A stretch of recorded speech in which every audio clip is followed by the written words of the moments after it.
хабарҳо бори дигар гузариши Мбапперо ба Реал боз ҳам наздиктар мегӯянд. Ҳамлагари Реал Винисиус ҳатто бо лайкҳои худ ин трансферро бесаброна интизор аст. Чӣ, мо акнун ҳардуи онҳоро дар Бернабеу мебинем? Ин хабарҳо сабаб намешавад ки то амалӣ шуданаш мо саросимагӣ кунем, бахусус агар гап сари гузариши Мбаппе равад. омадани ҳамлагари фаронсавӣ ба Мадрид боз паҳлӯҳои бад ҳам барояш дорад. Бале, ин каме нигаронкунанда менамояд, вале агар наворо то охир тамошо кунед, ҳамаашро хоҳед фаҳмид. дӯстон, навори мо бо дастгирии ширкати 1x омода шудааст. рақобатҳои футболӣ ва дигар навъи варзишро бо хизматрасониҳо ва коэффициентҳои баланди ширкати 1x боз ҳам ҷолибтар гардонед. он ҷо регистрация осон буда, пардохт аз тамоми гӯшаи канори дунё бароятон дастрас мебошад. ана барои обуначиёни канали Футбародарон бошад, иқдоми махсус омода намудаанд ки дар аввалин пардохт бо промокоди Touchfoot ба ҳисоби шумо то $100 бонус дода мешавад. силкаи заруриро дар комментария мегузорем. ба ҳама муваффақият. Мбаппе дар мавқеи ҳамлагари марказӣ бозӣ карданро бад мебинад. ПСЖ, мунтахаби Фаронса ва Монако дар ҳама Килиан танҳо дар канорҳо бозӣ мекард.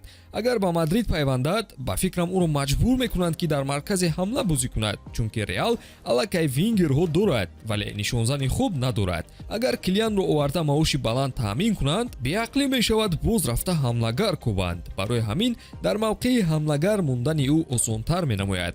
рӯйрост будан зарур аст. Винисиус нафаре нест ки дар курсии эҳтиётӣ гузошта шавад. ӯ мисли Мбаппе дар канор бозӣ карданро меписандад ва намехоҳад ки ҷои худро иваз кунад.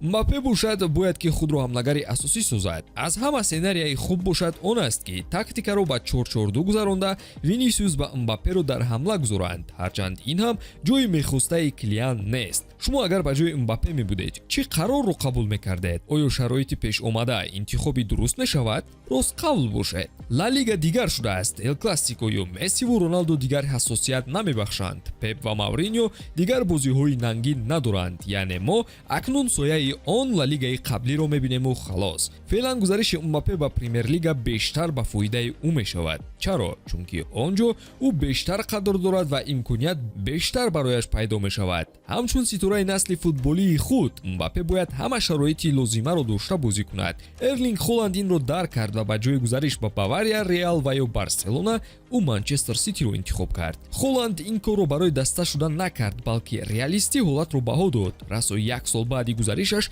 ҳама дарк кард ки интихобаш дуруст будааст. беҳуда номи Холландро нагирифтем, чун маҳз ӯ сабаби дигаре аст ки Мбаппе бояд ба Англия равад.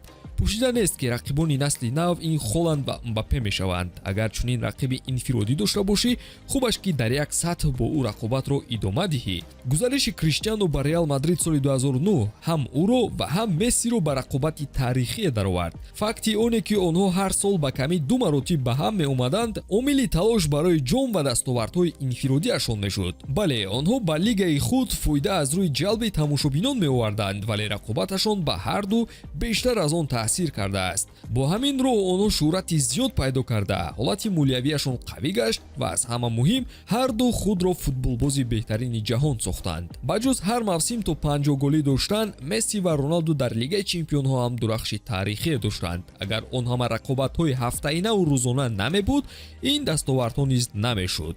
маҳз ҳамин чизҳоро Мбаппе бояд пеш аз тарки ПСЖ кардан дар сар дошта бошад. ба Премер-лига рафта бо Холланд даст ба гиребон шудан. ин ба карьераи ӯ таъсири калон дорад нисбат ба Реал рафтану бо Барселонае ки имрӯз заиф шудааст рӯбарӯ шавад. Мбаппе худро хуб медонад ва бояд ки дастаеро интихоб кунад ки мувофиқаш бошад.